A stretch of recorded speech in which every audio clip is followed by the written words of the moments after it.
Hello प्यारे बच्चों, कैसे हैं आप सब लोग। उम्मीद करती हूँ कि आप लोगों की स्टडी बहुत अच्छी चल रही होगी, आपको सारी चीजें बहुत अच्छे से समझ आ रही होगी। इसके अलावा आज हम स्टार्ट करने वाले हैं हमारा चैप्टर नंबर 7, जिसे हम हिंदी मीडियम के हिसाब से थोड़ा सा टीच करेंगे, बट उसमें इंग्लिश मीडियम के वर्ड भी यूज किए जाएंगे। अगर आपको अनकन्वीनियंट नहीं हो, उम्मीद करती हूँ कि आपको अनकन्वीनियंट नहीं होगा, फिर भी चलिए हम स्टार्ट करते हैं हमारा आज का टॉपिक, जो है हमारा कोऑर्डिनेट ज्योमेट्री या फिर निर्देशांक ज्यामिति। इसके बारे में हमने 9th क्लास में पढ़ा था, चैप्टर नंबर 3 और 4। उसमें हमारा क्या था, हमें एक बिंदु की स्थिति बतानी थी कि वो बिंदु कहाँ पे है। कि अगर हमारा ज्यामितीय प्लेन है, ठीक है, कि हमारा ग्राफ था, तो ग्राफ में हमने एक्स की स्थिति को बताया था और उसके अलावा हमने किसकी, वाई की स्थिति को भी बताया था। और हमने वहां पे उसके अलावा हमने ग्राफ भी पढ़े थे कि x की वैल्यू हमारी ये पुट करते हैं, y की ये आ जाएगी, तो ये सारे के सारा ग्राफ से था। अब हम स्टार्ट करेंगे हमारा आज का टॉपिक, जिसमें हमें कोई दो बिंदु दे रखे होंगे, उन दोनों बिंदुओं के बीच की दूरी बतानी है। इसके अलावा हम पढ़ेंगे कि हमें कोई दो बिंदु दे रखे होंगे, 3 बिंदु दे रखे होंगे, तो बताया होगा वो सररेख है या नहीं है। उसके अलावा हमसे पूछा जाएगा कि ये कौन सा त्रिभुज बन रहा है, किस प्रकार का बन रहा है, ये समचतुर्भुज बन रहा है या नहीं बन रहा, तो हम इन सारी चीजों को पढ़ेंगे। तो स्टार्ट करते हैं हम हमारे 7th चैप्टर को। उससे पहले हम थोड़ा सा देखेंगे कि हमने 9th क्लास में क्या पढ़ा। तो 9th क्लास में हमें कोई बिंदु दिया होता था, जैसे हमें एक प्लेन दे रखा था कुछ ऐसा सा, ये हमारा एक्स अक्ष था और ये हमारा क्या था, वाई अक्ष था। हमने ये पढ़ा था क्लास 9 में।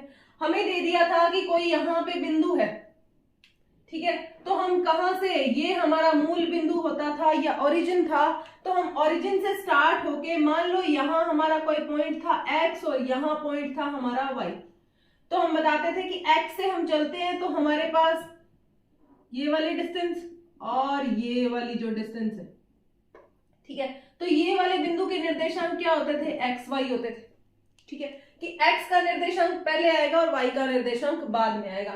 इसी तरह इसमें क्या होता था, ये देखिए, ये माइनस एक्स एक्सिस होता था, तो इसमें प्लस वाई और माइनस वाई, तो हमारे पास माइनस एक्स वाई के निर्देशांक आ जाते थे ऐसे। इसमें देखिए माइनस एक्स और माइनस वाई था, तो यहाँ एक्स का निर्देशांक भी माइनस में और वाई का निर्देशांक भी किसमें था, माइनस में था। और इसमें देखिए, इसमें x का निर्देशांक प्लस का था और y का निर्देशांक माइनस का था। ये हमने पढ़ा था क्लास 9 में। उसके अलावा हमने क्लास 9 में बताया था कि ये बिंदुओं की स्थिति है, अगर बिंदु का x अक्ष इतना हो तो y इतना होगा। अब देखिए, अब जो हमारी ये वाली डिस्टेंस होती है, ये डिस्टेंस x अक्ष से किसी बिंदु की यहां से यहां तक की डिस्टेंस, ये किसके बराबर होती है, y के बराबर होती है। और ये वाली डिस्टेंस किसके बराबर होती है, हमारा जितना x होता है उसके बराबर, क्योंकि जब वो ओरिजिन से चलेगा तो इतना ही चलेगा, ठीक है। अब हम चलते हैं किस पे, अब हम बात करते हैं हमारे आज की कुछ टॉपिक्स के बारे में, जिसमें तो चलिए आज की हम क्लास 10th को स्टार्ट करते हैं, हमारे क्लास 10th के टॉपिक के बारे में, जिसमें हमें कोई दो बिंदु दे रखे होंगे।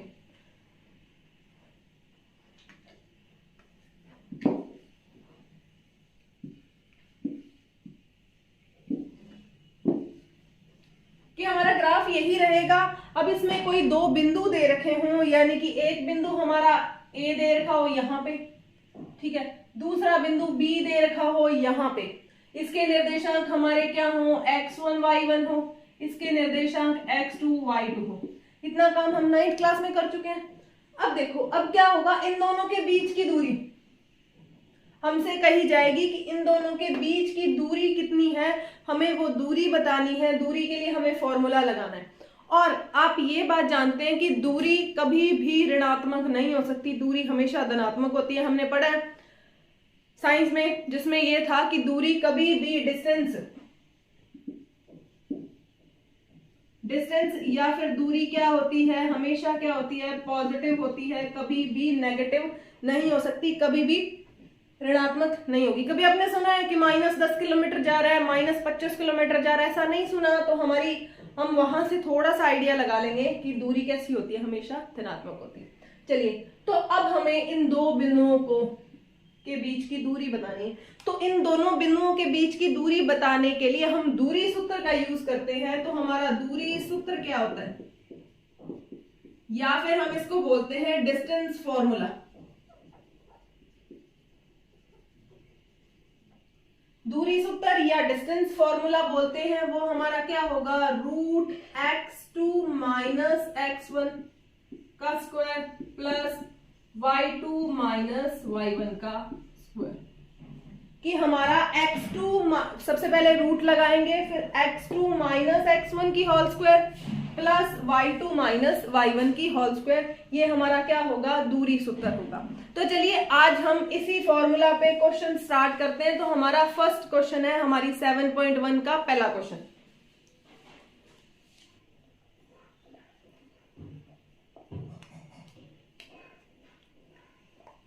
अब देखिए हमारी 7.1 है एक्सरसाइज, उसमें क्या दे रखा है कि हमें बिंदुओं के निम्नलिखित युग्मों के बीच की दूरियां ज्ञात कीजिए। कि हमें कोई दो बिंदु दे रखे हैं, उन दोनों बिंदुओं के बीच की दूरी ज्ञात कीजिए। तो पहला क्वेश्चन हमारा है क्वेश्चन नंबर फर्स्ट का फर्स्ट, जिसमें दे रखा है 2, 3।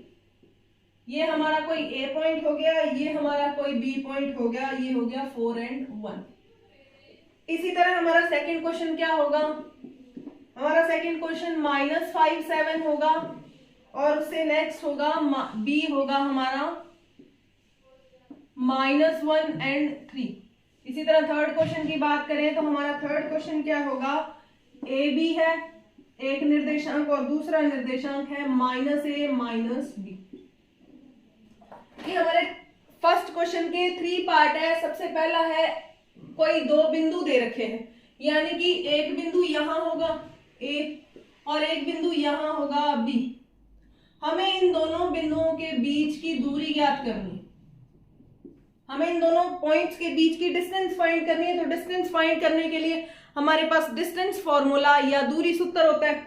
तो हमारा फॉर्मूला किसके बराबर होगा, ए बी होगा √x2 माइनस x1 की whole square plus y2 minus y1 की होल स्क्वायर।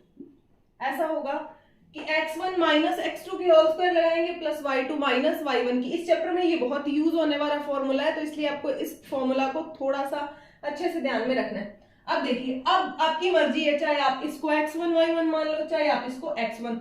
उम्मीद करूंगी कि जहां से इसे स्टार्ट करते हो ए बी, तो हमारी लाइन यहां से स्टार्ट होती है, हम ऐसा लिखेंगे। तो इसको हम x1 y1 नोट कर लेंगे, इसको x2 y2, इसको x1 x2 नोट नहीं करना। ये चीज का बहुत ही ध्यान रखना है कि पहला कोऑर्डिनेट किसका होता है, पहला हमारा निर्देशांक किसका होता है, x का होता है, और दूसरा निर्देशांक हमारा किसका होता है, y का। तो इसको हमने x1 y1, इसको x2 y2 ले लिया। तो अब देखिए, अब हमारे पास a b की वैल्यू किसके बराबर आएगी, पहला निर्देशांक हमारे पास क्या है, x का। देखिए x2 कितना है, 4 माइनस 2 की होल स्क्वायर प्लस y2, देखिए y2 हमारा 1 है, 1 माइनस y1 क्या है, 3 की होल स्क्वायर। ठीक है, अब रूट लगाएंगे फिर से, 4 माइनस 2 यानी कि क्या आएगा, 2 की स्क्वायर प्लस 1 माइनस 3 की। ये वैल्यू, एक वैल्यू प्लस की है, एक माइनस की है, तो हमें पता है कि माइनस होगा। दूसरी चीज ये कि अब उसपे साइन किसका आएगा, तो जो साइन बड़ी वैल्यू का होगा उसी के साथ चलेंगे। तो यहाँ पे माइनस का साइन लेके चलेंगे, तो हमारा क्या आएगा, -2 की होल स्क्वायर। ठीक है, अब इसको सॉल्व कीजिए। 2 की स्क्वायर क्या होती है, 4 होती है। ठीक है, प्लस -2 की स्क्वायर। अब देखिए -2 इंटू -2, माइनस और माइनस मल्टीप्लाई में होते हैं तो हमेशा क्या बनाते हैं, प्लस बनाते हैं, और 2 इंटू 2 क्या होता है, हमेशा 4 होता है। तो यहाँ -2 की स्क्वायर किसके बराबर आएगी, 4 की। तो यहां से हमारे पास आएगा √8। या तो आप इसे इतना रख लो, अगर इसे ऐसा और सॉल्व करना है तो 8 किसके बराबर होता है, 2 इंटू 4 के। ठीक है, इसको क्या लिख सकते हो, √2 इंटू √4। अब √4 की वैल्यू किसके बराबर होती है, अब देखिए 2 की स्क्वायर क्या होती है, 4 होती है, तो 4 का रूट क्या होगा, 2। तो हमारे पास आंसर आएगा 2√2 यूनिट। यूनिट लिख देंगे या फिर इसको मात्रक लिख देंगे, क्योंकि हमें नहीं पता ना कि मीटर में दूरी, क्योंकि ऑब्वियस ही बात है कि दूरी का एक मात्रा क्या है कि यूनिट तो होती है, हमें ये नहीं पता ना कि वो किलोमीटर में ले रहा है, मीटर में ले रहा है या सेंटीमीटर में ले रहा है, तो हम डायरेक्ट लिखेंगे यूनिट। तो उम्मीद करती हूँ कि आपको हमारा ये फर्स्ट क्वेश्चन समझ आया होगा। अब हम चलते हैं इसी के सेकंड क्वेश्चन पे। तो सेकंड क्वेश्चन में देखिए, सेकंड क्वेश्चन में ये x1 की वैल्यू, ये y1 की, ये x2 की वैल्यू, ये y2 की वैल्यू, ये आपको सबसे पहला काम ये करना है, जब दो कोऑर्डिनेट्स दे रखे हों तो आपको ये बताना है कि हाँ जी x1 y1 कौन सा है, x2 y2 कौन सा है। अब देखिए, तो ab की वैल्यू किसके बराबर आएगी, रूट, दूरी सूत्र लगाएंगे, x2 माइनस x1 की whole square plus y2 minus y1 की होल स्क्वायर। ठीक है, यहां से देखिए x2 की वैल्यू कितनी है, -1, x1 की वैल्यू माइनस तो आता ही है फॉर्मूले वाला, उसके अलावा क्या आएगा, -5, इसकी होल स्क्वायर आ जाएगी, प्लस y2 देखिए क्या है, y2 हमारा 3 है, y1 कितना है 7 की स्क्वायर आ जाएगी, इसके ऊपर क्या आएगा, रूट आ जाएगा। अब देखिए इसको सॉल्व करते हैं, तो रूट -1, माइनस और माइनस प्लस क्या बनाते हैं, प्लस का 5, इसकी होल स्क्वायर प्लस 3 माइनस 7, तो ऑब्वियस ही बात है माइनस होगा, लेकिन साइन किसका आएगा, जो वैल्यू बड़ी है, बड़ी वाली वैल्यू के आगे का साइन, यानी कि -2 का स्क्वायर। ठीक है, अब देखिए -1 और +5, यहां भी माइनस होगा क्योंकि एक वैल्यू कैसी है, प्लस है, एक वैल्यू माइनस है, तो यहां हमारे पास बड़ी वैल्यू के सामने साइन क्या है, 4 का, तो हम लेंगे रूट, यहां आएगी 4 की स्क्वायर प्लस -2 का स्क्वायर किसके बराबर होता है, 4 के बराबर होता है। अब देखिए यहां क्या आएगा, 4 का स्क्वायर 16 प्लस 4, तो हम इसको कितना लिखेंगे, रूट 20 के बराबर। अब रूट 20 को आप क्या लिख सकते हो, 5 × 4 लिख सकते हो। 5 × 4 जैसे ही लिखेंगे तो 4 का रूट क्या होता है, तो हमारे पास आंसर कितना आएगा, 2√5 यूनिट के बराबर आ जाएगा। हमारे पास इस क्वेश्चन का आंसर ये वाला आ जाएगा। अब देखिए, उम्मीद करती हूँ हमने 2 क्वेश्चन किए, दोनों बहुत अच्छे से समझ आए होंगे। ये क्वेश्चन हमारे बहुत इंपॉर्टेंट से क्वेश्चन है। अब चलते हैं हम इसी के थर्ड पार्ट पे। इसके थर्ड पार्ट में देखिए हम सेम ही चीज यूज करेंगे। कौन सा फॉर्मूला, डिस्टेंस फॉर्मूला, क्या आएगा, root x1 minus x1 y1, ये x2 y2, तो हमारे पास फॉर्मूला क्या होता है, x2 माइनस x1 की whole square, x2 minus x1 की whole square plus y2 minus y1 की होल स्क्वायर, ऐसा होता है।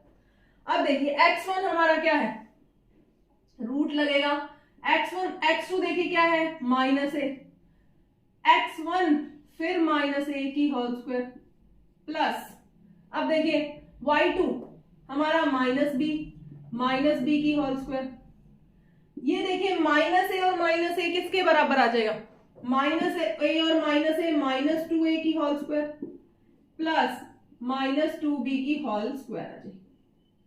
जैसे ही हम इसको सॉल्व करेंगे तो -2 का स्क्वायर क्या होता है, 4, तो 4a square plus 4b square.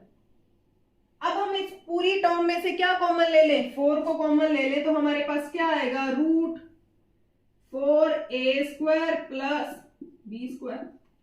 ठीक है, अब हमारे पास देखिए 4 रूट से बाहर आ जाएगा तो 2√a square plus b square हमारा क्या हो जाएगा, आंसर हो जाएगा। उम्मीद करती हूँ कि ये चीज आपको समझ आई होगी। ये वाले क्वेश्चन बहुत ही अच्छे क्वेश्चन है, अगर आपने ये वाले कोऑर्डिनेट सही से सेट करें तो आपका क्वेश्चन बहुत ही आराम से हो जाएगा। तो चलिए अब हम स्टार्ट करते हैं हमारे एक छोटे से बेसिक कंसेप्ट पे। अगर आप 10th का पेपर उठा के देखेंगे लास्ट ईयर का, तो लास्ट ईयर में वैसा क्वेश्चन आया हुआ है कि अगर आपको सिर्फ और सिर्फ एक निर्देशांक दे दे या एक ही कोऑर्डिनेट दे दे, तो वो पूछ ले कि हाँ इसकी ओरिजिन से डिस्टेंस बताओ, तो आपको उस डिस्टेंस को बताना है कि उसकी डिस्टेंस कितनी है। चलिए तो हम उसे स्टार्ट करते हैं। -2 और 3 एक बिंदु है, आपको इसमें बताना है कि x अक्ष से दूरी बताइए, x अक्ष से दूरी कि डिस्टेंस फ्रॉम x एक्सिस की, आपको x एक्सिस से डिस्टेंस बतानी है कि इस पॉइंट की x एक्सिस से डिस्टेंस कितनी है। तो अब देखिए एक सिंपल सा ग्राफ बना लेना छोटा सा। तो यहां देखिए ये वैल्यू किस में आ रही है, माइनस में, तो ग्राफ किधर साइड होगा, x यहां, y यहां, ये प्लस है, सॉरी ये y हो गया, ये माइनस x हो गया, और ये क्या हो गया, माइनस y। अब आपको पता है कि ऐसा माइनस एक्स और y वाला निर्देशांक किस में आता है, दूसरे चतुर्थांश में या सेकंड क्वाड्रेंट में, तो कहां आएगा, कुछ कुछ इसी में आएगा। अब देखो ये क्या हो गया, 0 हो गया, 1 2, यहां भी 1 और यहां भी क्या हो गया 2, हमें इन दोनों की जरूरत है, और ये रहा 3। तो हमारा निर्देशांक 0 से -2 तक चलेंगे और उसके बाद में कुछ कुछ यहां तक चलेंगे। तो हमारा बिंदु कौन सा हो गया, -2 और 3, यहां ये बिंदु हो गया। अब अगर वो पूछता है कि x अक्ष से दूरी, कि उस बिंदु की x अक्ष से दूरी, यानी कि ये रहा x अक्ष, इस अक्ष से दूरी कितनी होगी, यहां तक होगी, और यहां तक की डिस्टेंस देख लीजिए 3 यूनिट आ गई। यानी कि हमें क्या लिखना है, यहां से हमें एक कंसेप्ट निकल के आता है कि y की वैल्यू चाहिए। वो कहते हैं y अक्ष से दूरी, तो y अक्ष से दूरी क्या होगी, आप -2 नहीं लिखेंगे, आप लिखेंगे 2 यूनिट, क्योंकि दूरी कभी भी कैसी नहीं हो सकती, ऋणात्मक नहीं हो सकती। तो हमारा ये क्वेश्चन 1 नंबर का आ जाता है, एमसीक्यू में आता है मोस्ट ऑफ टाइम, कि x अक्ष से दूरी, उस x, ये हमारा x अक्ष है, इस अक्ष से दूरी यहां तक ही होगी ना, कि उस बंदे को यहां से यहां तक चलना पड़ेगा, यहां तक से देखिए दूरी कितनी है, 3 यूनिट है। 3 यूनिट है तो डायरेक्टली वैल्यू किसकी होगी, y की वैल्यू होगी, और ये वाली वैल्यू x की वैल्यू किसके लिए होगी, जब y x से दूरी होगी। उम्मीद करती हूँ कि ये कंसेप्ट आपको समझ आया होगा, ऐसा क्वेश्चन 1 नंबर में आ जाता है। तो चलिए अब हम स्टार्ट करते हैं हमारे सेकंड क्वेश्चन को। आपको दे रखा है दो बिंदुओं 0 0 और 36 15 यानी 36 15 के बीच की दूरी ज्ञात कीजिए। क्या अब आप 7.2 में दिए गए दो शहरों के बीच की दूरी ज्ञात कर सकते हैं। सबसे पहले इसको छोड़िए, आपको क्या करना है, सबसे पहले चेक करना है कि दो बिंदु दे रखे हैं। हमें क्या बिंदु दे रखा है, एक तो ए बिंदु दे रखा है, ए बिंदु क्या है 0 0, दूसरा बी बिंदु दे रखा है क्या 36 और 15 दे रखा है, ठीक है।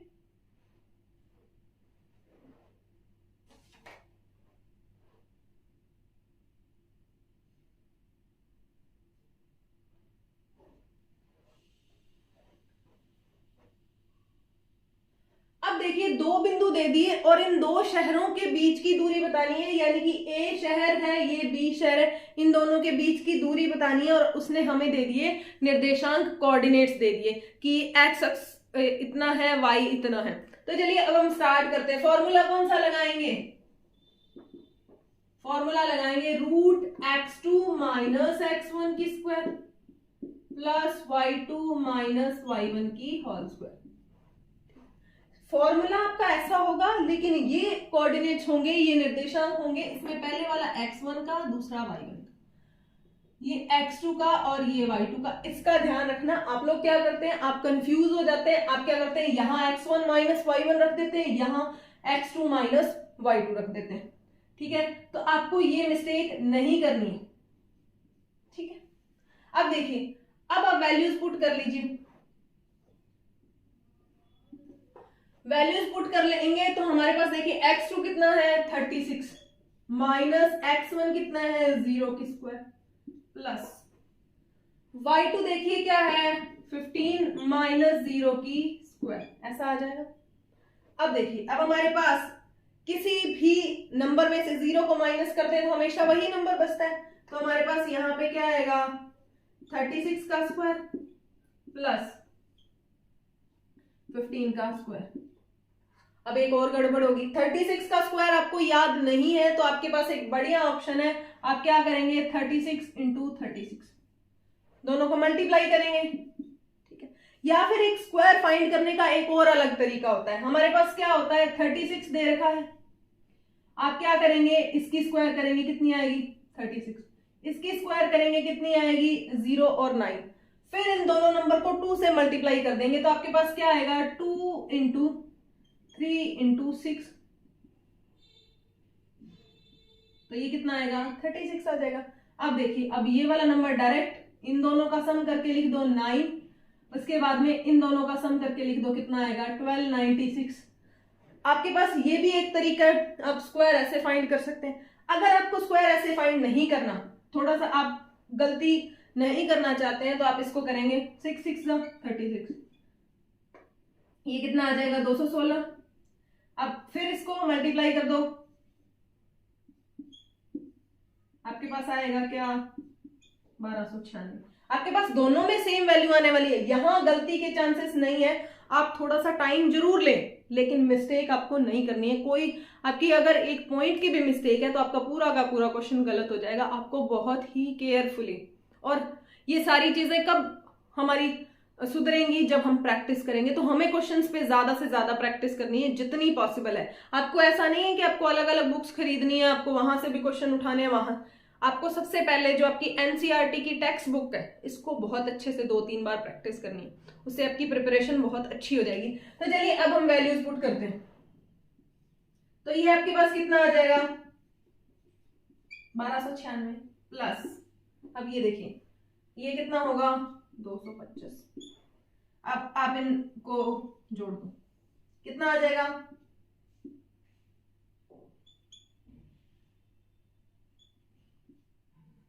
आपके पास 1521 आ जाएगा। अब या तो आपको याद हो तब ठीक है, अगर आपको इसकी स्क्वायर रूट याद नहीं है तो आपके पास क्या तरीका है। हमने एक गुणनखंड विधि सीखी थी। गुणनखंड विधि में हमने क्या सीखा था कि आप इसके टुकड़े कर लो, ठीक है। रूट चाहिए, हमने 8th क्लास में पढ़ा था कि हमें क्या करना होता है, स्क्वायर रूट फाइंड करने होते हैं, वर्गमूल या फाइंड करने हैं, या फिर हमें वर्ग फाइंड करने हैं। तो सबसे पहले आपके पास देखिए क्या आएगा 1521 आ गया। अब टुकड़े कीजिए, 2 में तो जा नहीं रहा, अब 3 से देखें,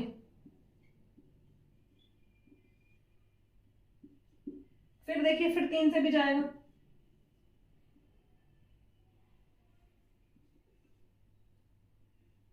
ठीक है। अब देखिए अब किससे जा रहा है, 13 का स्क्वायर है।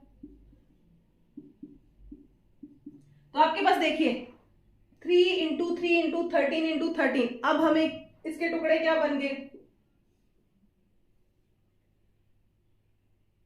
3 इंटू 3 इंटू 13 इंटू 3। अब रूट से बाहर निकालना है तो दोनों में से कोई एक जाएगा, इन दोनों का पेयर बना लो, इन दोनों का पेयर बना लो। इसमें से क्या जाएगा बाहर 3 जाएगा, और इसमें से कितना जाएगा 13 जाएगा। तो आपके पास क्या बचेगा 39 यूनिट।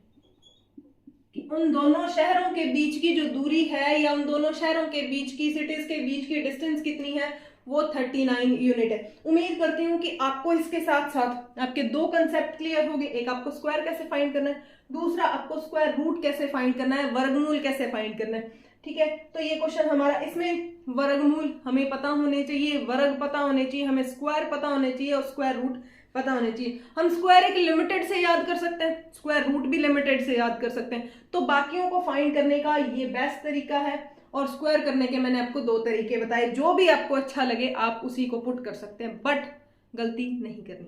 तो चलिए अब हम स्टार्ट करते हैं हमारा 3rd क्वेश्चन।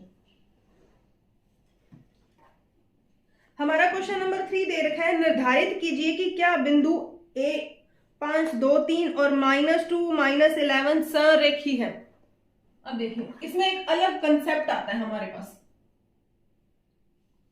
क्वेश्चन नंबर 3 में एक ए बिंदु दे रखा है, वो हमें दे रखा है 1 और 5, बी बिंदु हमें दे रखा है 2 और 3, सी बिंदु हमें दे रखा है -2 और -11, ठीक है, ऐसा दे रखा है।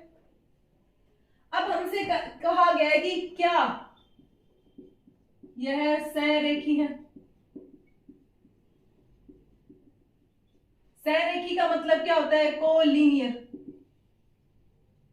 हमें 3 पॉइंट्स दे रखे हैं और हमसे पूछा गया कि तीनों पॉइंट्स कोलिनियर है, संरेखी है या नहीं है। हमें ये चीज बतानी है कि कोलिनियर है। कोलिनियर का मतलब क्या है, आपके दिमाग में संरेखी या कोलिनियर को पढ़ते ही आपके दिमाग में आएगा कि किसी रेखा की या किसी लाइन की बात कर रहे हैं। किसी लाइन की बात कर रहे हैं तो संरेखी का मतलब क्या होता है, वो तीनों के तीनों बिंदु एक ही रेखा में स्थित होने चाहिए, एक ही लाइन में स्थित होने चाहिए। एक ही लाइन में होंगे तो वो तीनों बिंदु कैसे होंगे, सहरेखी होंगे कि एक बिंदु ए यहाँ है, बी यहाँ है और सी हमारा यहाँ है। तीनों के तीनों पॉइंट्स तब सहरेखी होंगे जब वो एक ही रेखा में स्थित होंगे, एक ही लाइन में स्थित होंगे। हमें ये चीज अपने दिमाग में अच्छे से फिट कर लेनी है, क्योंकि आप लोग इसी में कंफ्यूज होते हैं। आपको यही नहीं पता होता कि कोलिनियर होता क्या है या सहरेखी क्या होता है।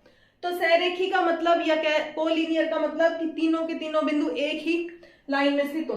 अब हमें ये बताना है कि तीनों बिंदु एक ही लाइन में कैसे स्थित होंगे। अब देखिए, मैं अगर इसको और इस डिस्टेंस को, दोनों दूरियों को प्लस कर दूं तो मेरे पास किसकी वैल्यू आनी चाहिए? हमारे पास AC की वैल्यू आनी चाहिए कि AB प्लस BC किसके बराबर होनी चाहिए? AC के बराबर। यानी कि इतनी डिस्टेंस और इतनी डिस्टेंस को हम फाइंड करके जोड़ दें तो हमारे पास इस पूरी की डिस्टेंस आ जानी चाहिए। यानी कि AB को पहले ज्ञात करो दूरी सूत्र से, फिर BC को दूरी सूत्र से ज्ञात करो, उसके बाद में AC को दूरी सूत्र से ज्ञात करो, फिर तीनों को देखो कि AB और BC को जब आप जोड़ रहे हैं तो आपका क्या बन रहा है? AC। अगर तो ऐसा बराबर हो गया तो हमारी कैसी होगी? सहरेखी होगी या कोलिनियर होगी? तीनों बिंदु सहरेखी होंगे। ठीक है, आप इसको अपनी बुक में या नोटबुक में एक साइड नोट कर लीजिए। अगर AB प्लस BC बराबर नहीं है या नॉट इक्वल टू है AC के, तो तीनों बिंदु क्या नहीं होंगे? तीनों बिंदु सहरेखी नहीं होंगे। आपको ये चीज अपनी नोटबुक में या फिर बुक में नोट करके रख लीजिए कि अगर हमारे पास ये तीनों बिंदु एक रेखा में लिखते हैं हम, AB प्लस BC की दूरी किसके बराबर हो? AC के बराबर हो, तो हमारे तीनों बिंदु कैसे होंगे? सहरेखी होंगे। और अगर ऐसी कंडीशन नहीं लग रही तो तीनों बिंदु सहरेखी नहीं होंगे। तो चलिए अब हम इसको चेक करते हैं कि क्या ये तीनों बिंदु सहरेखी हैं या नहीं। अब देखिए, हमें बिंदुओं को सहरेखी या कोलिनियर बताने के लिए क्या करना पड़ेगा? सबसे पहले आप इसको एक लाइन को ड्रॉ कर लीजिए।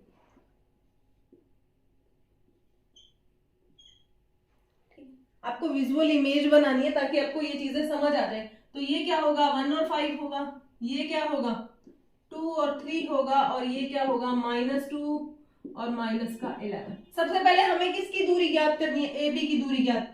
AB की दूरी ज्ञात करने के लिए हम दूरी सूत्र लगाते हैं, वो हमारा क्या होता है? x2 माइनस x1 की square plus y2 minus y1 की स्क्वायर। ठीक है, अब देखिए, अब हम क्या करते हैं? इसको x1 y1 लेट कर लेते हैं, इसको x2 y2 लेट कर लेते हैं। अब वैल्यूज पुट कर दो बहुत ही ध्यान से। x2 देखिए कितना है? 2 माइनस 1 की स्क्वायर प्लस y2 देखिए 3 है और y1 क्या है? 5 है, इसकी स्क्वायर। आपकी अपनी मर्जी है, इसको x1 y1 किसी को कुछ भी मान सकते। तो हमारे पास यहाँ क्या बचेगा? 1 की स्क्वायर प्लस यहाँ -2 की स्क्वायर बनेगी रूट। अब देखिए, -1 1 की स्क्वायर 1 होती है और -2 की स्क्वायर 4 होती है, तो हमारे पास आंसर क्या आ गया? रूट का 5 आ गया। इसको इतना ही छोड़ देना। इसके बाद में आप BC की वैल्यू फाइंड करिए। जब BC के लिए सेम फॉर्मूला लगेगा, कौन सा? रूट x2 माइनस x1 की square plus y2 minus y1 की स्क्वायर। आप इसको रफ कर लीजिए। अब आप इसको x1 मान ले, इसको y1, इसको x2, इसको y2। ठीक है, अब देखिए, x2 की वैल्यू -2, x1 की वैल्यू भी कितनी आएगी? -2 का स्क्वायर प्लस y2 की वैल्यू -11 और y1 की वैल्यू -3 का स्क्वायर। इस पे रूट आ जाएगा, तो ये कितना आएगा? रूट 4 की स्क्वायर आ जाएगी, -4 की स्क्वायर, और ये कितनी आ जाएगी? -14 का स्क्वायर।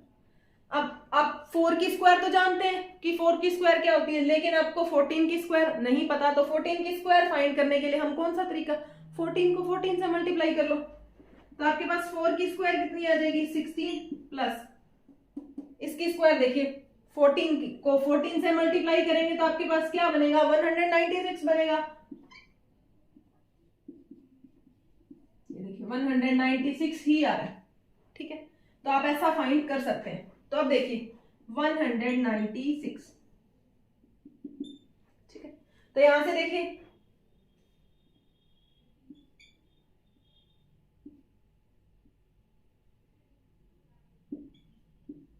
212, ठीक है। अब 212 का रूट फाइंड करके देख लीजिए, कुछ हो रहा है क्या फाइंड। अगर हो रहा है तो आप क्या करेंगे, बता देंगे। अब हम इसको इतना ही छोड़ देते हैं, ठीक है। अब देखिए अब हम किसको फाइंड करेंगे, AC को फाइंड करेंगे। तो AC का भी सेम तरीका है, कौन सा, इसको अब आप x1 y1 मान लो, इसको x2 y2 मान लो, ठीक है। अब देखिए x1 x2 की वैल्यू -2 की -2, x1 की वैल्यू -1 की स्क्वायर प्लस y2 कितना है -11 और y1 देखिए माइनस का 5 प्लस का 5 है तो माइनस रहेगा की स्क्वायर। तो ये कितना बन जाएगा, 3 की स्क्वायर बनेगी प्लस ये कितना बन जाएगा माइनस का 16 की स्क्वायर। तो अब देखें आपके पास AC की वैल्यू कितनी आ जाएगी, √9 प्लस 16 का स्क्वायर फाइंड करने का क्या तरीका है, वही सेम तरीका। तो हम उसी सेम तरीके पे जाएं तो देखें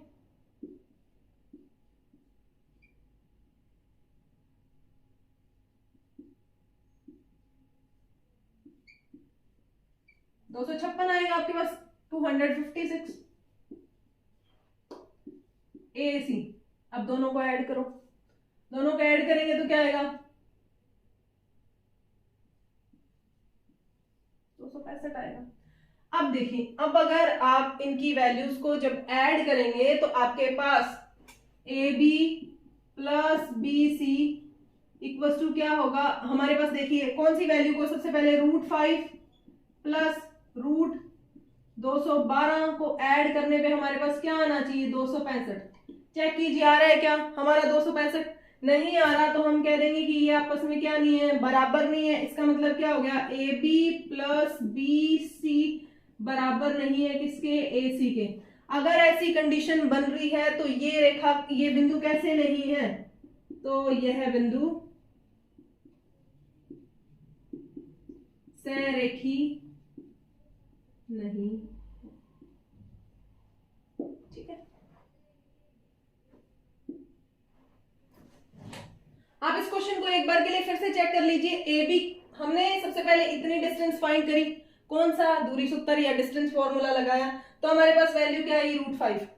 अब देखिए अब हमने ये वाली BC की वैल्यू और फाइंड कर ली, दूरी सूत्र लगाया तो हमारे पास क्या आ गई 212 यूनिट रूट में, ठीक है। अब हमने इसी तरह AC को फाइंड करा, क्योंकि हम कंसेप्ट जानते हैं AB प्लस BC किसके बराबर होना चाहिए, AC के, अगर वो संरेख है। तो इसी तरह हमने AC फाइंड करा, उसके बाद में हमने ये वाली वैल्यू और इस वैल्यू दोनों को उठाया, ऐड करा, तो क्या हमारे पास 265 बना, क्या हमारे पास 265 नहीं बना। अगर 265 नहीं बना तो हम क्या करेंगे कि AB प्लस BC बराबर नहीं है AC के, तो हमारा ये बिंदु कैसा नहीं होगा, सरेखी नहीं होंगे हमारे ऐसे बिंदु।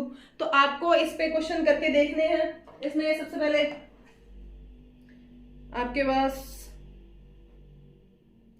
एग्जाम्पल नंबर फर्स्ट है, तो एग्जाम्पल नंबर फर्स्ट को एक बार के लिए ट्राई कीजिए। अगर एग्जाम्पल नंबर फर्स्ट से क्वेश्चन नहीं होते हैं तो हम बात करेंगे, सेकंड नहीं। तो आज के लिए आपके लिए इतना सफिशिएंट है, आपको इन्हें पढ़ना है। उसके अलावा हम बाकी पे बात करेंगे हमारी नेक्स्ट क्लास में।